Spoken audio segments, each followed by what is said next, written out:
എല്ലാവർക്കും Kerala kitchen moms റെസിപ്പിയിലേക്ക് ഒരിക്കൽ കൂടി സ്വാഗതം. ഇന്ന് നമുക്ക് ഗോതമ്പ് പൊടി വെച്ച് പൊറോട്ട തയ്യാറാക്കിയാലോ. അതായത് നമ്മുടെ വീറ്റ് പൊറോട്ട. വളരെ എളുപ്പം തന്നെ നമുക്ക് ഈ വീറ്റ് പൊറോട്ട വീട്ടിൽ തയ്യാറാക്കാൻ വേണ്ടി പറ്റും. അപ്പോൾ അതെങ്ങനെ തയ്യാറാക്കാമെന്ന് നോക്കാം. അപ്പോൾ അതിനായിട്ട് നമുക്ക് ഒരു വലിയ പാത്രം എടുക്കാം. അതായത് നമ്മുടെ മാവ് കുഴയ്ക്കാൻ പറ്റിയ നമുക്ക് അനുയോജ്യമായൊരു പാത്രം എടുക്കാം. അതിനകത്തേക്ക് 1 കപ്പ് ഗോതമ്പ് പൊടിയും 1 കപ്പ് മൈദാപ്പൊടിയും നമുക്ക് ചേർത്ത് കൊടുക്കാം. അപ്പോൾ നിങ്ങളുടെ കയ്യിൽ അളവ് എടുക്കുന്ന കപ്പില്ലെന്നുണ്ടെങ്കിൽ നമ്മൾ സാധാരണ ചായ കുടിക്കുന്ന കപ്പായാലും മതി. അപ്പോൾ നമ്മൾ ഏതാണോ അളവ് എടുക്കുന്നത് അതിന് സെയിം അളവ് വേണം മൈദയും ഗോതമ്പും എടുക്കാൻ വേണ്ടി. അത് മാത്രം ഒന്ന് ഓർത്തിരുന്നാൽ മാത്രം മതി. അപ്പോൾ ഞാൻ ഇവിടെ എടുത്തിരിക്കുന്നത് 250 കപ്പിൻ്റെ നമ്മുടെ കപ്പിനകത്ത് 1 കപ്പ് മൈദയും 1 കപ്പ് ഗോതമ്പ് പൊടിയാണ് എടുത്തിരിക്കുന്നത്. ഇനി നമുക്കത് നല്ലതുപോലെ ഇതേപോലെ ഒന്ന് കൈ ഇട്ടൊന്ന് മിക്സ് ചെയ്ത് നമ്മുടെ ആ മാവ് നന്നായിട്ടൊന്ന് യോജിപ്പിച്ച് കൊടുക്കുക. അതായത് നമ്മുടെ ഗോതമ്പ് പൊടിയും മൈദാപ്പൊടിയും നന്നായിട്ട് മിക്സ് ആവണം. ഇതേപോലെ നമ്മൾ കൈയിട്ട് ഇളക്കുമ്പോൾ തന്നെ നന്നായിട്ട് മിക്സായി കിട്ടും. അടുത്തിട്ട് നമുക്കിനകത്തേക്ക് ആവശ്യത്തിനുള്ള ഉപ്പ് ചേർത്ത് കൊടുക്കാം. അപ്പോൾ ഞാനിവിടെ 1 ടീസ്പൂൺ ഉപ്പാണ് ചേർത്ത് കൊടുക്കുന്നത്. അപ്പോൾ നിങ്ങൾക്ക് അറിയാമല്ലോ, എടുക്കുമ്പോൾ തന്നെ അറിയാമല്ലോ എത്രത്തോളം ഉപ്പ് വേണ്ടി വരും എന്നുള്ളത്. അപ്പോൾ അതനുസരിച്ചുള്ള ഉപ്പ് നമുക്ക് ഇട്ട് കൊടുക്കാം. അത് കഴിഞ്ഞിട്ട് നമുക്ക് ഇതിനകത്തേക്ക് ചേർക്കാനുള്ള പഞ്ചസാരയാണ്. അപ്പോൾ പഞ്ചസാരയും ഉപ്പും ആണ് നമ്മൾ ഇതിനകത്തേക്ക് ഇട്ട് കൊടുക്കുന്നത്. 1 ടേബിൾ സ്പൂൺ പഞ്ചസാര ഇതിനകത്തേക്ക് ഇട്ട് കൊടുത്തിട്ടുണ്ട്. 1 ടീസ്പൂൺ ഉപ്പും 1 ടേബിൾ സ്പൂൺ പഞ്ചസാരയും. ഇനി നമുക്ക് നല്ലതുപോലെ ഇതേപോലെ നന്നായിട്ട് നമുക്കൊന്ന് മാവ് മിക്സ് ചെയ്തെടുക്കാം. എന്നാലേ ആ പഞ്ചസാരയും ഉപ്പും എല്ലാ ഭാഗത്തേക്കും നല്ലതുപോലെ കിട്ടത്തുള്ളൂ. ഇനി നമുക്ക് ആ മാവിൻ്റെ നടുഭാഗത്ത് ഇതുപോലെ ഒന്ന് കുഴി ഉണ്ടാക്കി കൊടുക്കാം. അതിനകത്തോട്ട് നമുക്ക് 1 മുട്ട പൊട്ടിച്ചൊഴിക്കാം. 1 മുട്ടയുടെ ആവശ്യമുള്ളൂ കേട്ടോ. അപ്പോൾ 1 മുട്ട പൊട്ടിച്ചൊഴിച്ചതിന് ശേഷം നിങ്ങൾ ഒന്നി കൈ വെച്ചോ അല്ലെങ്കിൽ ഒരു സ്പൂൺ വെച്ചോ നന്നായിട്ടൊന്ന് മിക്സ് ചെയ്ത് കൊടുക്കുക. അതായത് മുട്ടയും വെള്ളയും മഞ്ഞയും കൂടെ ഒന്ന് നന്നായിട്ടൊന്ന് നമുക്കൊന്ന് മിക്സ് ചെയ്ത് കൊടുക്കാം. ഇനി നമുക്ക് അടുത്തായിട്ട് ചേർക്കാനുള്ളത് പാലാണ്. ഞാനിപ്പോൾ എടുത്തിരിക്കുന്നത് 1/4 കപ്പ് പാലാണ്. അപ്പോൾ നമുക്ക് ആദ്യം കുറച്ച് പാലൊന്ന് ഒഴിച്ചിട്ട് ആ മുട്ടയായിട്ടൊന്ന് മിക്സ് ചെയ്ത് നമുക്ക് മാവിനകത്തേക്ക് നമ്മൾ ചപ്പാത്തിയൊക്കെ കുഴക്കത്തില്ലേ അതേപോലെ നമുക്ക് ഈ മാവ് നന്നായിട്ടൊന്ന് കുഴച്ചെടുക്കാം. അപ്പോൾ ആദ്യം ഞാൻ കുറച്ച് പാൽ മാത്രമേ ചേർത്തിട്ടുള്ളൂ ആ 1/4 കപ്പിൽ നിന്ന്. പിന്നെ നമ്മൾ ഈ കുഴയ്ക്കുമ്പോൾ കുറേശ്ശായിട്ട് ഒഴിച്ചു കൊടുത്ത് നമുക്ക് ബാക്കിയോടെ നന്നായിട്ടൊന്ന് കുഴച്ചെടുക്കാം. അപ്പോൾ മൊത്തത്തിൽ ഞാനിവിടെ 1/4 കപ്പ് പാലാണ് ഒഴിച്ചു കൊടുത്തിരിക്കുന്നത്. ബാക്കി നമുക്ക് വെള്ളം ചേർത്ത് കൊടുക്കാമേ കുഴയ്ക്കാൻ വേണ്ടി. നമ്മുടെ കുഴച്ച് വരുമ്പോൾ തന്നെ നമുക്കത് മനസ്സിലാവും. ചപ്പാത്തിയുടെ ഒരു പരുവമുണ്ടല്ലോ, ആ ഒരു പരുവത്തിലേക്ക് നമുക്ക് ഈ വെള്ളം കൂടെ ഒഴിച്ച് നമുക്ക് നന്നായിട്ട് കുഴച്ചെടുക്കും. ഇപ്പോൾ ഞാനിവിടെ 1/4 കപ്പ് പാൽ വെച്ചാണ് ഇത് ജസ്റ്റ് ഒന്ന് മിക്സ് ചെയ്തെടുത്തിരിക്കുന്നത്. ഇനി ബാക്കി നമുക്ക് പാലിന് ശേഷമുള്ളത് നമുക്ക് ബാക്കി വെള്ളം ഒഴിച്ചു കൊടുക്കാം. വെള്ളം നമ്മൾ കൂടി വന്ന ഒരു 2 സ്പൂൺ 3 സ്പൂണിൻ്റെ ആവശ്യമായിരുന്നു. അത് ഞാൻ കൃത്യമായിട്ടുള്ള അളവ് പറയുന്നില്ല. നിങ്ങൾ ഒഴിച്ചു കൊടുക്കുന്ന സമയത്ത് നിങ്ങൾക്കത് മനസ്സിലാവും. നമ്മുടെ ആ പരുവത്തിനനുസരിച്ച് നമുക്കത് കുഴച്ചെടുക്കാം. കുറേശ്ശെ വെള്ളം ഒഴിച്ച്. അപ്പോൾ വെള്ളം കൂടുതലായിട്ട് ഒഴിക്കരുത്. 1 ടേബിൾ സ്പൂൺ അങ്ങനെ ആദ്യം ഒഴിക്കുക, അതിനുശേഷം അടുത്ത ടേബിൾ സ്പൂൺ ഒഴിക്കുക. അങ്ങനെ വേണം മൊത്തത്തിൽ അത് കുഴച്ചെടുക്കുക. ഇപ്പോൾ ഞാൻ മൊത്തത്തിലൊരു 3.5 ടേബിൾ സ്പൂണോളം വെള്ളം ഞാൻ അതിലേക്ക് ചേർത്തിട്ടുണ്ട്. അപ്പോൾ നിങ്ങൾ കുഴച്ച് വരുമ്പോൾ തന്നെ നിങ്ങൾക്കത് മനസ്സിലാവും. നല്ലതുപോലെ നമുക്കിത് കൈ ഇട്ട് നമുക്ക് ചപ്പാത്തി കുഴക്കുന്ന അതേ പരുവത്തിൽ തന്നെ നമുക്ക് നന്നായിട്ടതൊന്ന് കുഴച്ചെടുക്കാം. ഒരു പക്ഷേ നിങ്ങൾ ഒഴിച്ചു കൊടുക്കുന്ന വെള്ളം, അതായത് നമ്മൾ കുഴയ്ക്കുമ്പോൾ മാവ് ഭയങ്കര ലൂസായിട്ട് നിങ്ങൾക്ക് തോന്നുകയാണെന്നുണ്ടെങ്കിൽ നിങ്ങൾ പേടിക്കേണ്ട. അപ്പോൾ നിങ്ങൾ കുറച്ചുകൂടെ ഗോതമ്പൊടിയോ അല്ലെങ്കിൽ കുറച്ച് മൈദാപ്പൊടിയോ അതിൻ്റെ പുറത്തോട്ട് ഇട്ടിട്ട് നന്നായിട്ടൊന്ന് കുഴച്ചെടുത്താൽ മതി ഒന്നുകൂടെ. അപ്പോൾ നിങ്ങളുടെ ആ മാവ് നിങ്ങളുടെ പരുവത്തിനായിട്ട് കിട്ടുകയും ചെയ്യും. ഇപ്പോൾ ഞാനിവിടെ ജസ്റ്റ് ഒരു ബോളാക്കി എടുത്തിട്ടുണ്ട്. ഇനി നമുക്ക് കുറച്ച് സൺഫ്ലവർ ഓയിലോ എന്തെങ്കിലും റിഫൈൻഡ് ഓയിലോ, വെളിച്ചെണ്ണ ചേർക്കണ്ട കേട്ടോ. അതിന് പകരം നിങ്ങൾ എന്തെങ്കിലും റിഫൈൻഡ് ഓയിൽ ഇതിൻ്റെ പുറത്തേക്ക് ഒഴിച്ചു കൊടുക്കുക. എന്നിട്ട് ഒന്നുകൂടെ നമുക്ക് നന്നായിട്ടൊന്ന് കുഴച്ചെടുക്കാം. ഇതേപോലെ നമ്മൾ ചപ്പാത്തി കുഴക്കുന്ന പോലെ തന്നെ നന്നായിട്ട് കുഴച്ചു. അപ്പോൾ തന്നെ നമ്മുടെ ഈ മാവ് നന്നായിട്ട് ലൂസായിട്ട് വരും. ഇത് ഗോതമ്പൊടി ആയതുകൊണ്ട് തന്നെ മൈദയുടെ അതുപോലെ അത്ര അങ്ങ് ഇതായി കിട്ടത്തില്ല. അങ്ങനെ നന്നായിട്ട് കുഴച്ചാൽ മാത്രമേ നല്ലതായിട്ട് സോഫ്റ്റായിട്ട് നമ്മുടെ മാവ് കിട്ടത്തുള്ളൂ. അതുകൊണ്ട് തന്നെ നമുക്ക് നന്നായിട്ട് ഇതൊന്ന് കുഴച്ചു കൊടുക്കാം. ഞാനിപ്പോൾ മാവ് ഇതുപോലെ ഉരുട്ടി വെച്ചിട്ടുണ്ട്. ഇതിൻ്റെ മുകളിലേക്ക് നമുക്ക് 1 ടീസ്പൂണ് സൺഫ്ലവർ ഓയിൽ നമുക്ക് കുറച്ച് ഒഴിച്ചു കൊടുക്കാം. അതായത് ഏത് റിഫൈൻഡ് ഓയിലായാലും അത് നമുക്ക് ഒഴിച്ചു കൊടുക്കാം. എന്നിട്ട് നമുക്ക് കൈ വെച്ച് തന്നെ എല്ലാ ഭാഗത്തേക്കും കിട്ടത്തക്ക വിധത്തിൽ ഇതേപോലെ ഒന്ന് ആക്കി കൊടുക്കാം. അതിനുശേഷം ഒരു നനച്ച തുണി നന്നായിട്ട് പിഴിഞ്ഞിട്ട് നമുക്ക് ഇതിൻ്റെ മുകളിലേക്ക് ഇട്ട് കൊടുക്കാം. അതൊന്ന് നമ്മുടെ മാവ് ഒന്നുകൂടെ സോഫ്റ്റ് ആവാൻ വേണ്ടിയും മോയ്സ്ചറൈസ് ആയി ഇരിക്കാൻ വേണ്ടിയാണ് നമ്മളിതുപോലെ നനച്ച തുണി ഇട്ട് കൊടുക്കുന്നത്.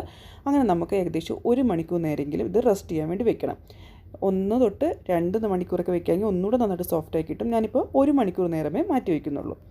അപ്പം ഇത് 1 മണിക്കൂർ നേരം ഞാൻ മാറ്റി വെച്ച മാവാണ്. ഇനി നമുക്ക് വേണ്ടത് കുറച്ച് പൊടി വേണം, അതുപോലെ തന്നെ കുറച്ച് ഓയിൽ വേണം, പിന്നെ ചപ്പാത്തി പരത്താൻ വേണ്ടി റോളർ പിൻ ഉണ്ടല്ലോ, അതായത് നമ്മൾ ചപ്പാത്തിയുടെ കോലം. അപ്പോൾ അത്രയും സാധനമാണ് നമുക്ക് ആവശ്യമുള്ളത്. നമ്മൾ ചപ്പാത്തി പരത്തുന്ന പോലെ തന്നെ ഇത് പരത്തിയെടുക്കാൻ വേണ്ടിയുള്ള സാധനങ്ങളാണ് ഇത്രയും. പിന്നെ കൗണ്ടർ ടോപ്പിൻ്റെ മുകളിൽ തന്നെ ഇട്ടാണ് ഞാൻ ചെയ്യുന്നത്. കണ്ടേ. അതിന് മുമ്പായിട്ട് നമുക്ക് ഈ റോളർ പിന്നുണ്ടല്ലോ അതിലേക്ക് കുറച്ച് എണ്ണ നമുക്കിതുപോലെ ഒന്ന് തേച്ച് കൊടുക്കുക. അതായത് ഇത് ഒട്ടിപ്പിടിക്കാതിരിക്കാൻ വേണ്ടിയാണ് നമ്മളങ്ങനെ തേച്ച് കൊടുക്കുന്നത്. അടുത്തായിട്ട് ചെയ്യാനുള്ളത് നമ്മൾ ആ മാവ് നമുക്ക് എടുക്കാം. എന്നിട്ട് ഈ മാവ് ഉണ്ടല്ലോ ഇപ്പം തന്നെ കണ്ട് നല്ല സോഫ്റ്റായി വന്നു. നമ്മൾ കുഴച്ച് വെച്ചതിനേക്കാൾ നന്നായിട്ട് സോഫ്റ്റായിട്ട് വന്നിട്ടുണ്ട്. ഒരു 2 മണിക്കൂറൊക്കെ വെക്കുകയാണെങ്കിൽ നന്നായിട്ട് സോഫ്റ്റായി, ഒന്നുകൂടെ നന്നായിട്ട് സോഫ്റ്റായി. ഇപ്പം ഇത് 1 മണിക്കൂർ വെച്ചാലും നമുക്ക് നന്നായിട്ട് തന്നെ നമ്മുടെ പൊറോട്ട തയ്യാറാക്കിയെടുക്കാൻ പറ്റും. ഇനി നമുക്ക് ഈ മാവിനകത്തോട്ട് കുറച്ചുകൂടെ ഒന്ന് ഓയിലിട്ട് കൊടുക്കണം. എന്നിട്ട് നമ്മൾ കൈ വെച്ച് തന്നെ നന്നായിട്ട് അകത്തോട്ട് നമുക്കിത് ഇങ്ങനെ ഞാൻ കാണിച്ചിപ്പോൾ തരാം. അകത്തോട്ട് നമ്മളിങ്ങനെ മടക്കി എടുക്കത്തില്ലേ, ഫോൾഡ് ചെയ്ത് നമുക്ക് അകത്തേക്ക് കയറ്റിയെടുക്കണം. അപ്പോൾ ഒന്നുകൂടെ നമ്മുടെ മാവ് സോഫ്റ്റായി വരാൻ വേണ്ടിയാണ് അങ്ങനെ ചെയ്യുന്നത്. അപ്പോൾ നമുക്ക് അതുപോലെ ഒന്ന് ചെയ്ത് കൊടുക്കാം. അപ്പോൾ ഞാനിപ്പോൾ ഏകദേശം ഒരു ടീസ്പൂണും കൂടെ എണ്ണ ഒഴിച്ചു കൊടുത്തിട്ടുണ്ട്. എന്നിട്ട് ഞാനിത് അകത്തേക്ക് ആക്കിയെടുക്കുന്നത്. ഇതേപോലെ തന്നെ നമ്മൾ കൈ വെച്ച് തന്നെ കണ്ടില്ലേ അകത്തോട്ട് ഇതേപോലെ മടക്കി നമുക്ക് ചെയ്യാം. കണ്ടില്ലേ ഇതേപോലെ അകത്തേക്ക് നമുക്കിത് മടക്കി എടുക്കാം.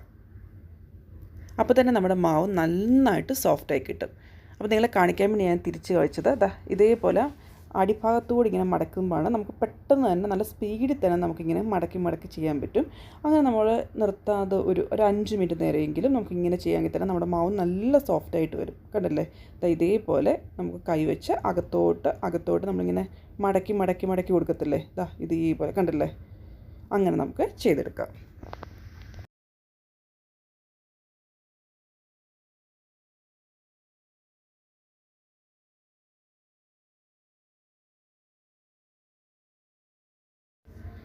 ഇനി നമുക്ക് അത് കൗണ്ടർ ടോപ്പിൻ്റെ പുറത്ത് വെച്ച് നമുക്ക് ഒന്നുകൂടെ ഒന്ന് മിക്സ് ചെയ്തെടുക്കാം നന്നായിട്ട്.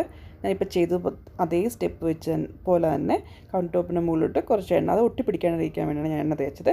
ഇതേപോലെ നമുക്ക് ഫോൾഡ് ചെയ്ത് അകത്തേക്ക് എടുക്കാം. കണ്ടില്ലേ, അപ്പോൾ തന്നെ നമ്മുടെ മാവ് നല്ല സോഫ്റ്റായിട്ട് നമ്മുടെ മാവ് കിട്ടുകയും ചെയ്യും. ഇതേപോലെ. ഇനി നമുക്കിതിൽ നിന്നും നമുക്ക് ചെറിയ ഉരുളകളായിട്ട് മാറ്റി വയ്ക്കാം. ഇതേപോലെ നമുക്ക് ഉരുളെടുത്ത് മാറ്റി വയ്ക്കാം. കണ്ടില്ലേ, ആ ഉരുളയെ നമുക്ക് എടുത്തു കഴിഞ്ഞിട്ട് ഇതേപോലെ അകത്തോട്ടൊന്ന് കയറ്റി വെച്ചിട്ട് നമുക്ക് നല്ലൊരു ബോളാക്കിയിട്ട് ഉരുട്ടിയെടുക്കാം. ഇതേപോലെ തന്നെ അകത്തോട്ട് കയറ്റി വെച്ച് നമുക്ക് ചെറിയ ബോളാക്കിയിട്ട് മാറ്റി വയ്ക്കാം. ഇനി നമുക്ക് ആ ഉരുള ഉരുട്ടി വെച്ചിട്ട് എല്ലാ ഉരുളകളും നമുക്ക് ഉരുട്ടി വയ്ക്കുക. അതിനുശേഷം നമുക്ക് ആ തുണി വെച്ചുകൊണ്ട് തന്നെ നമുക്ക് നന്നായിട്ട് മൂടി വയ്ക്കുക. അങ്ങനെയെങ്കിൽ നമ്മുടെ ഈ മാവ് ഡ്രൈ ആയി പോകത്തില്ല, നല്ല സോഫ്റ്റായിട്ട് തന്നെ ഇരിക്കുകയും ചെയ്യും. അത് മോയ്സ്ചറായിട്ട് നല്ല സോഫ്റ്റായിട്ട് തന്നെ ഇരിക്കുകയും ചെയ്യും. മൊത്തത്തിൽ എനിക്ക് ഇവിടെ 7 ഉരുളയാണ് കിട്ടിയിരിക്കുന്നത്. കണ്ടില്ലേ. ഇനി നമുക്ക് അടുത്തായിട്ട് ചെയ്യാനുള്ളത് ചപ്പാത്തി പരത്തുന്ന പോലെ നമുക്കിത് പരത്തിയെടുക്കണം. അപ്പം നമുക്ക് കുറച്ച് പൊടി ഇതേപോലെ നമുക്ക് വിതറി കൊടുക്കാം. എന്നിട്ട് നമ്മൾ സാധാരണ ചപ്പാത്തി പരത്തുന്ന പോലെ നല്ലതുപോലെ നമുക്കത് പരത്തിയെടുക്കാം. അതായത് അധികം കട്ടിയില്ലാണ്ട് നല്ല നൈസായിട്ട് തന്നെ നമുക്കത് പരത്തിയെടുക്കാം. കണ്ടില്ല, ഇതേപോലെ തന്നെ നമുക്ക് പരത്തിയെടുക്കാം. ഞാനിപ്പോൾ ചപ്പാത്തി പരത്തുന്ന പോലെ നല്ല നൈസായിട്ട് ഒട്ടും കട്ടിയില്ലാതെ ഞാൻ പരത്തിയിട്ടുണ്ട്. കണ്ടില്ല, ഇത്രയും വലുപ്പത്തിലാണ് ഞാൻ പരത്തിയെടുത്തത്. നിങ്ങൾക്ക് എത്രത്തോളം വലുപ്പം വേണോ അത്രത്തോളം വലുപ്പത്തിലേക്ക് പരത്തിയെടുക്കാവുന്നേ ഉള്ളൂ. നമുക്കതിൻ്റെ ശരിക്കും വട്ടം തന്നെ വേണമെന്നൊന്നുമില്ല കേട്ടോ. കണ്ട, ശരിക്കും നൈസായിട്ടാണ് ഞാൻ പരത്തിയെടുത്തിരിക്കുന്നത്. കണ്ടില്ലേ, ഒട്ടിയൊന്നും പിടിച്ചിട്ടില്ല. ഇനി നമുക്കിത് അങ്ങോട്ടൊന്ന് മാറ്റിയിട്ട് കൊടുക്കാം.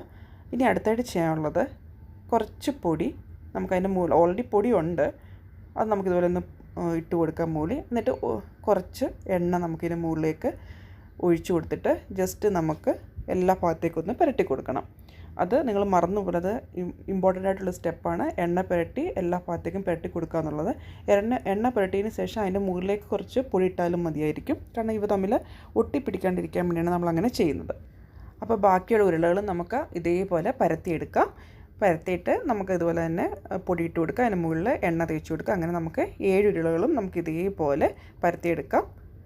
എന്നിട്ട് മുകളിലേക്ക് നമുക്കിതുപോലെ വെച്ച് കൊടുക്കാം. ഇപ്പം ഞാൻ പരത്തുന്നത് 7ാമത്തെ ഉരുളയാണ്. കണ്ടില്ലേ, ബാക്കിയുള്ള 6 ഞാൻ താഴെ ഇങ്ങനെ എടുത്തു വെച്ചിട്ടുണ്ട്. ലാസ്റ്റ് ഉരുള ഞാൻ ഇതുപോലെ പരത്തി വെച്ചതാണ്. നിങ്ങൾക്കിപ്പോൾ ഷേപ്പ് ഒരേപോലെ വന്നില്ലെങ്കിലും സാരമില്ല, ജസ്റ്റ് ഒന്ന് വലിച്ച് നീട്ടുമ്പോൾ തന്നെ നമുക്കത് ഒരേ ഷേപ്പിൽ തന്നെ നമുക്ക് ഇതേപോലെ ചെയ്യാൻ പറ്റുന്നുണ്ട്. ഇപ്പോൾ കണ്ടില്ലേ, 7 ഞാനിത് പരത്തി വെച്ചിട്ടുണ്ട്. എന്നിട്ട് മുകളിലെല്ലാം എണ്ണയും തേച്ചതാണ്. ഇനി നമുക്ക് അടുത്തായിട്ട് ചെയ്യാനുള്ളത് എന്താണെന്ന് വെച്ച് കഴിഞ്ഞാൽ ഒരു പിച്ചാത്തി എടുക്കുക. നല്ലൊരു നൈഫ് എടുത്തതിന് ശേഷം നമുക്ക് ചെറിയ പീസായിട്ട് ഇതേപോലെ നമുക്ക് സൈഡിൽ നിന്ന് മുറിച്ചെടുക്കണം. ഇതേപോലെ നമുക്ക് സൈഡിൽ നിന്ന് മുറിച്ചെടുക്കാം. നിങ്ങൾക്ക് ആവശ്യമുള്ള തിക്നെസ്സിന് അനുസരിച്ച് കണ്ടേ നിങ്ങൾക്ക് എത്രത്തോളം തിക്നെസ് ആവശ്യമുണ്ട് അതിനനുസരിച്ച് വേണം നിങ്ങൾക്ക് മുറിച്ചെടുക്കാം. ഞാനിപ്പോൾ ഒരു വേണ്ട ഇതേപോലെ 1 ഇഞ്ച് കനത്തിലാണ് ഞാൻ ഇവിടെ മുറിച്ചെടുത്തിരിക്കുന്നത്. അങ്ങനെ നമുക്ക് എല്ലാം മുറിച്ചെടുക്കാം. കണ്ടില്ലേ, നമ്മൾ കൈ വെച്ച് തന്നെ ഇങ്ങനെ വലിക്കുമ്പോൾ തന്നെ നന്നായിട്ട് നീണ്ടു വരും. കണ്ടില്ലേ, നമുക്കങ്ങനെ ഒന്ന് ജസ്റ്റ് ഒന്ന് വലിച്ച് നീട്ടി എടുക്കാം. ഇതേപോലെ ജസ്റ്റ് നമുക്കൊന്ന് വലിച്ച് നീട്ടിയെടുക്കാം. എന്നിട്ട് നമുക്ക് കണ്ടില്ലേ ഇതേപോലെ വിരലിൽ നമുക്കിത് ചുരുട്ടി മാറ്റി വയ്ക്കാം.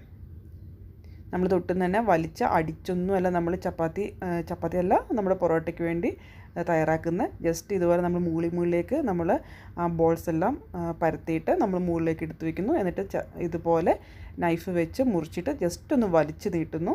ജസ്റ്റ് ഒന്ന് വലിച്ച് കിട്ടിയാൽ മതിയേ. എന്നിട്ട് കയ്യിൽ ഇതുപോലെ ചുറ്റി നമുക്ക് ഇതേപോലെ ആക്കിയിട്ട് നമുക്ക് മാറ്റി വയ്ക്കാം. എന്നിട്ടും അതും നമ്മൾ നേരത്തെ വെച്ചിരുന്ന പോലെ തന്നെ ആ നനഞ്ഞ തുണിയുടെ കീഴിൽ തന്നെ വെക്കാൻ വേണ്ടി നോക്കുക. എന്നിട്ട് കുറച്ച് എണ്ണ ജസ്റ്റ് ഒന്ന് മുകളിലേക്കൊന്ന് തടവി കൊടുക്കുക. അത്രയേ ഉള്ളൂ. അപ്പോൾ അങ്ങനെ എല്ലാം നമുക്കതുപോലെ ഒന്ന് റെഡിയാക്കി എടുക്കാം. അപ്പോൾ ഇപ്പോൾ നമുക്ക് ഏകദേശം ഒരു 11 പൊറോട്ട ഉണ്ടാക്കാനുള്ളത് കിട്ടിയിട്ടുണ്ട്. ഇനി നമുക്ക് ഓരോന്നും എടുത്തിട്ട് നമ്മുടെ കൈ വെച്ച് ഇതേപോലെ പരത്തിയെടുക്കാം.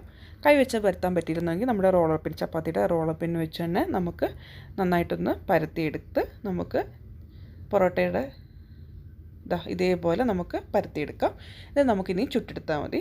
അപ്പോൾ നിങ്ങൾ ഓരോന്നും എല്ലാം പരത്തി വെച്ചതിന് ശേഷം പൊറോട്ട ഉണ്ടാക്കാൻ വേണ്ടി പോകണ്ട. ഓരോന്നോരോന്ന് ഇതുപോലെ ചെയ്യുക. എന്നിട്ട് നമുക്ക് പോയി ആ സെയിം സമയത്ത് തന്നെ പൊറോട്ട ചുട്ടെടുക്കുക. അതായിരിക്കും ഒന്നുകൂടെ എളുപ്പം.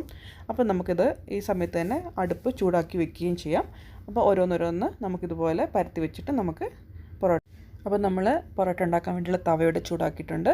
അപ്പോൾ അതിനകത്ത് കുറച്ച് എണ്ണ ഒഴിച്ചു കൊടുക്കുക. എന്നിട്ട് നമുക്ക് ഓരോരോ പൊറോട്ടയായിട്ട് 2 സൈഡും നന്നായിട്ട് മൂപ്പിച്ചെടുക്കാം. അതായത് നല്ല ഗോൾഡൻ കളർ നന്നായിട്ട് ഗോൾഡൻ കളറായിട്ട് വരുന്നുണ്ടല്ലോ, നന്നായിട്ട് മുരിച്ച് 2 സൈഡും നമുക്ക് ഇതുപോലെ എടുത്ത് വയ്ക്കാം. എന്നിട്ട് ഏകദേശം ഒരു 3 അല്ല 4 പൊറോട്ട ആയി കഴിഞ്ഞിട്ട് നല്ല ചൂടോടുകൂടി തന്നെ എടുത്ത് നമുക്കിത് കൈവച്ച് അടിച്ചെടുക്കുകയും ചെയ്യണം. അപ്പോൾ ബാക്കിയുള്ള പൊറോട്ടയോടെ നമുക്ക് ഉണ്ടാക്കിയിട്ട് നമുക്ക് കൈവച്ച് നന്നായിട്ട് അടിച്ചെടുക്കാം. അപ്പോൾ ഇത്രയേ ഉള്ളൂ. അതുപോലെ തന്നെ നമുക്ക് 3-4 പൊറോട്ട ഒന്നിച്ച് ചേർത്ത് വെച്ചിട്ട് വേണം നമുക്കിതുപോലെ അടിച്ചെടുക്കാൻ വേണ്ടി. അല്ലെങ്കിൽ ഒന്ന് മാത്രം എടുത്ത് അടിക്കുമ്പോൾ അത് മുറിഞ്ഞു പോകാനുള്ള ചാൻസാണ്. അങ്ങനെ എൻ്റെ 2-3 മുറിഞ്ഞു പോയായിരുന്നു. അപ്പോൾ 3-4 ഒന്നിച്ച് ചേർത്ത് വേണം നമുക്കിത് അടിച്ചെടുക്കാൻ വേണ്ടി. അപ്പോൾ തന്നെ നമുക്ക് ലെയർ നന്നായിട്ട് സെപ്പറേറ്റ് ആയിട്ട് കിട്ടുകയും ചെയ്യും. സാധാരണ മൈദയുടെ പൊറോട്ട അത്രയും സോഫ്റ്റായിട്ട് കിട്ടാറില്ല. എന്നാൽ നല്ല ടേസ്റ്റായിട്ടും ഹെൽത്തി ആയിട്ടും തന്നെ നമുക്ക് ഈ വീറ്റ് പൊറോട്ട തയ്യാറാക്കിയെടുക്കാൻ പറ്റും. പിന്നെ ആദ്യമായിട്ട് ഉണ്ടാക്കുന്നവർക്ക് ഈ ഫോൾഡിങ് ടെക്നിക്ക് മനസ്സിലായില്ലെങ്കിൽ ഇച്ചിരി പാടായിരിക്കും നമ്മൾ കുഴയ്ക്കുന്ന രീതിക്ക്. എന്നാലും നിങ്ങൾക്ക് നന്നായിട്ട് തന്നെ സോഫ്റ്റായിട്ട് കുഴച്ചെടുക്കാൻ പറ്റും എന്നാണ് എൻ്റെ വിശ്വാസം. നിങ്ങളൊന്ന് ട്രൈ ചെയ്ത് നോക്കുക. അപ്പോൾ ഇന്നത്തെ എൻ്റെ വീഡിയോ ഇഷ്ടപ്പെട്ടെങ്കിൽ ലൈക്ക് ചെയ്യാനും ഷെയർ ചെയ്യാനും അതുപോലെ തന്നെ ആദ്യമായിട്ട് കാണുകയാണെങ്കിൽ സബ്സ്ക്രൈബ് ചെയ്യാനും മറക്കണ്ട കേട്ടോ. അപ്പോൾ ഇതുപോലത്തെ പുതിയ റെസിപ്പികളും വീഡിയോ ആയിട്ട് നമുക്ക് വീണ്ടും കാണാം. അതുവരേക്കും ബൈ.